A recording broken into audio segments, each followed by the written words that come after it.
opposition Keir Starmer.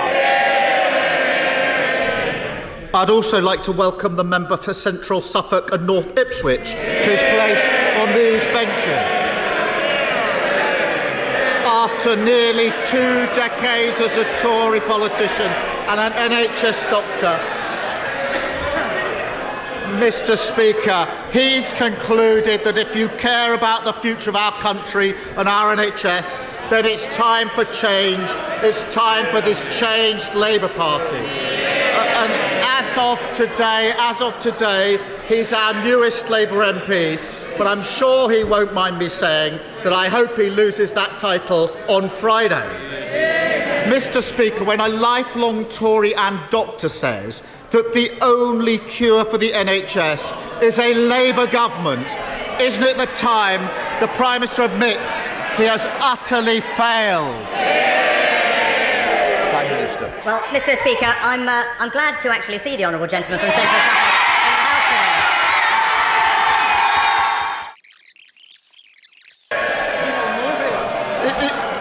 today. He comes out with all that nonsense, but he locks himself away in Downing Street bunker, moaning that people aren't grateful enough to him. The reality is Tory MPs are following Tory voters in concluding that only the Labour Party can deliver the change that the country needs. And I say to those Tory voters, if they believe in a better Britain, then they're safe with this changed Labour Party, and it's for them. Mr. Speaker, in the 2 weeks since we last met at this dispatch box, has the Prime Minister managed to find the money for his completely unfunded £46 billion promise to scrap national insurance? Mr. Speaker, of course, we addressed that a few weeks ago, and I'm happy to address it again. Well, that was a long, rambling non-answer to the question, which was, has he found the money to fund his £46 billion promise to abolish national insurance? And whenever he's asked about the date of the election or people's pensions, he acts as if answering straightforward questions is somehow beneath him. But pensioners and those who are planning their retirement deserve better than his contempt for their questions. Because if £46 billion were cut from its funding, the value of the state pension would almost halve. So I don't apologise for asking on their behalf again whether he will finally rule out cutting their state pension to fulfil the enormous black hole in his spending plans. Mr. Speaker, of course we can rule that out, and the honourable gentleman should stop scaremongering, because...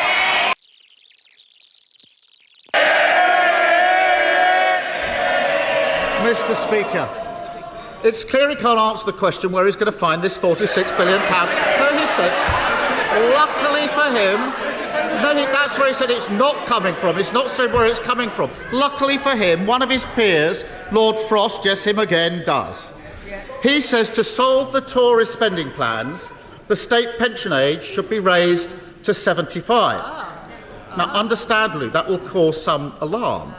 So will the Prime Minister rule out forcing people to delay their retirement by years and years in order to fulfil his £46 billion black hole?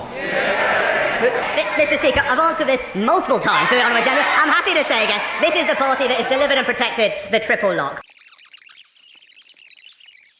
He wants to abolish national insurance. It'll cost £46 billion, and he won't tell us where the money is coming from. We're no closer to an answer. I'm going to persevere, because last year the Prime Minister was apparently drawing up plans to remove the winter fuel allowance from pensioners. His Paymaster General went a step further. He said these are the sorts of things that we need to look at. So will he now rule out taking pensioners' winter fuel payments off them to help fund his £46 billion black hole? Mr. Speaker, it was this government that just this winter provided double the winter fuel payment to support pensioners. But what is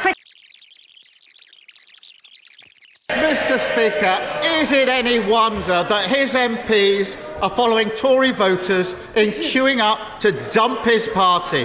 And even the mayors that he's apparently pinning his political survival on don't want to be seen anywhere near him.